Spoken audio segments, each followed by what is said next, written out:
In the twilight of a bygone age, when magic still coursed through the very veins of the earth and destiny was forged in the heat of mortal ambition, a power unlike any other was born.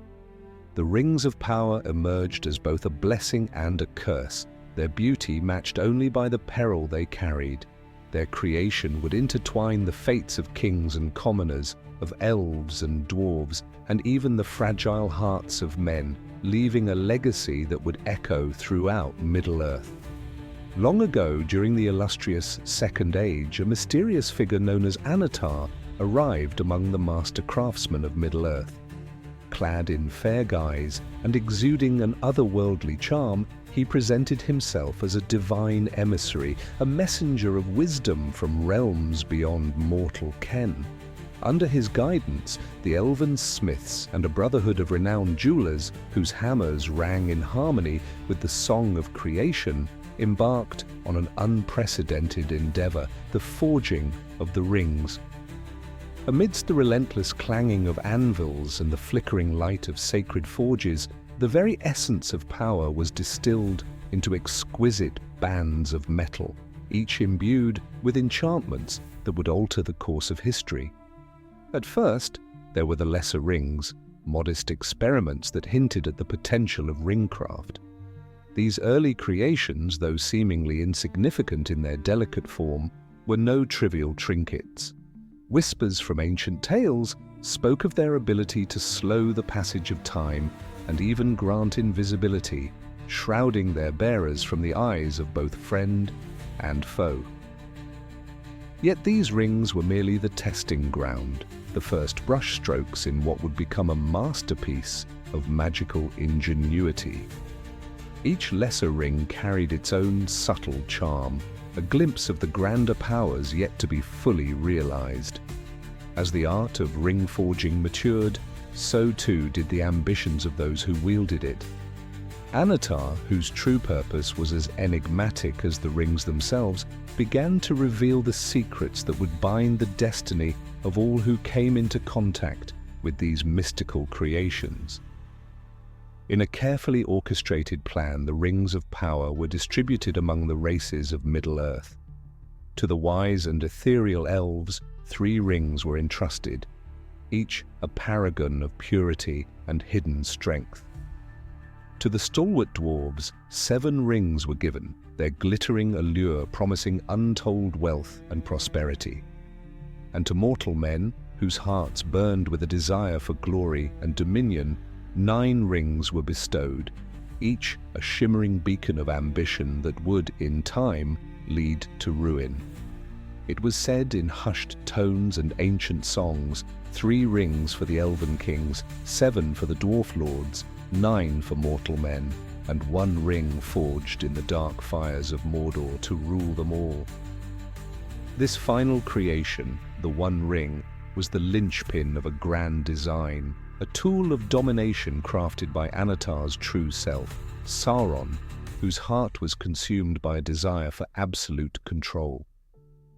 Unlike its companions, the One Ring bore no glittering gemstones or ornate engravings. Its unassuming circular form masked the terrible potency within.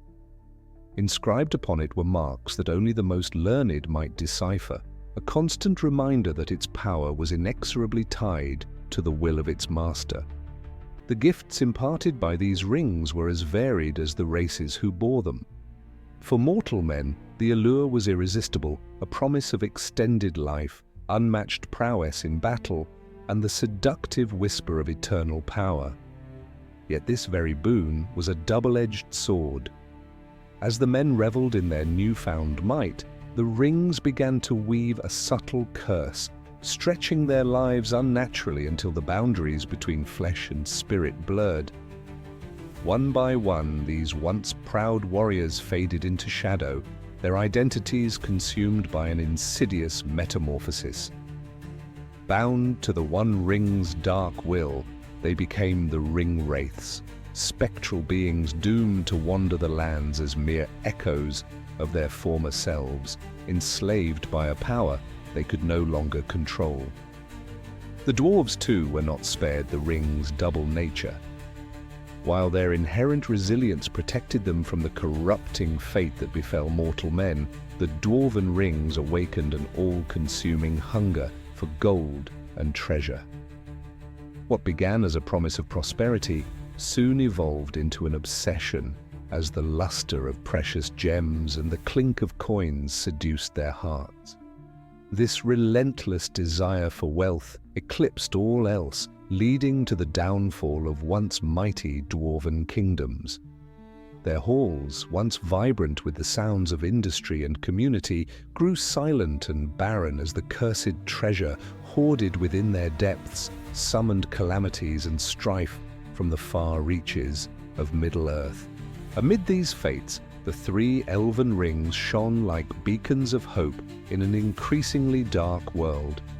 Forged in secrecy and unmarred by the direct taint of Sauron's malice, these rings were crafted with a singular purpose: to preserve and enhance the beauty of all things, pure and true. The first of these, a ring of air adorned with a blue sapphire, found its bearer in Elrond of Rivendell. Its gentle power healed wounds and soothed the spirit, a quiet testament to the resilience of life even in the face of overwhelming darkness. The second, a ring fashioned of water and set with a gleaming white stone, graced the hand of Galadriel. This ring stirred a deep longing within her, a call to the ancient seas and the untouched lands of the West, reminding her of a beauty that transcended the bounds of Middle-earth. The final ring, born of fire and forged with an intensity that matched the passion of its bearer, eventually came into the possession of Gandalf. With its aid, the wizard not only rekindled the flames of courage in those around him, but also tempered the relentless march of time upon his own weathered form, a gift that would prove indispensable in the battles to come. Yet, above all, it was the one ring that loomed as the fulcrum of all destiny. Sauron poured into its creation a fragment of his own malice and ambition, binding the wills of the other rings and, by extension, their bearers, to his dark purpose. Possessing the One Ring granted its wearer extraordinary abilities: heightened senses that could pierce the veil of the mundane, the power to see hidden truths, and the uncanny skill to craft illusions that deceived even the keenest of eyes. But these gifts were a ruse. With every use, the One Ring tightened its grip on the soul, ensnaring the bearer in a web of obsession and despair. It would change size and slip free from unwary hands, as if mocking those who dared try to wield its power.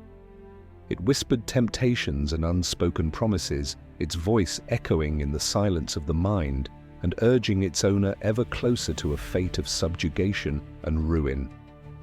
Time and again, the One Ring sought to return to its master. It was not merely an inert tool, but a living testament to Sauron's indomitable will, a force that could manipulate thoughts and bend the spirit to its dark desires. Even in the hands of the unassuming, it unveiled visions of grandeur and dread. For some, like the humble hobbits who stumbled upon its power, the ring revealed hidden layers of the world, a panorama of ancient lands, ghostly shadows, and whispers of forgotten lore. In these fleeting moments, its wearer was granted a glimpse of a realm where the boundaries between reality and illusion blurred, where the distant past and an uncertain future converged in a dance as mesmerizing as it was perilous. Yet, within this tapestry of wonder and woe lay a lesson as old as time itself. The rings of power, in all their diverse splendor, were not merely instruments of magic, but symbols of the eternal struggle between ambition and humility. They warned that the pursuit of absolute power often came at a terrible cost, a price paid in the erosion of one's soul, the loss of identity, and the gradual surrender to forces far beyond mortal control.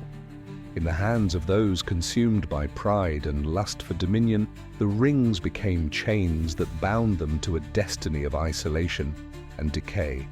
Their brilliance, once a promise of greatness, turned into a harbinger of despair. Thus, the legend of the Rings of Power endures as a timeless parable, a reminder that true strength is not measured by the might one commands, but by the wisdom to resist the allure of unchecked ambition. It speaks to the hearts of those who know that even the most radiant gifts can hide the seeds of destruction. In the end, the rings did not merely alter the course of history, they reflected the inner nature of their bearers, revealing that power, when pursued without restraint, ultimately leads to downfall. As the ages turned and the shadow of Sauron spread across the land, the echoes of this lesson resonated with every battle fought, every kingdom risen or fallen, and every soul that grappled with its own inner darkness. In the quiet moments of reflection, the survivors of that turbulent epoch understood that the true power lay not in ruling others, but in the strength to uphold compassion, honor, and humility in the face of overwhelming temptation.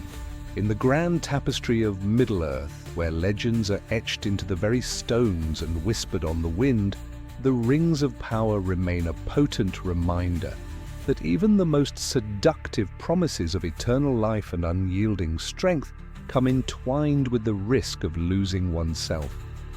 And so, as the story of their creation and destruction continues to be told in songs and stories, it invites each listener to ponder the true cost of power and the wisdom required to wield it without succumbing to its darkest depths.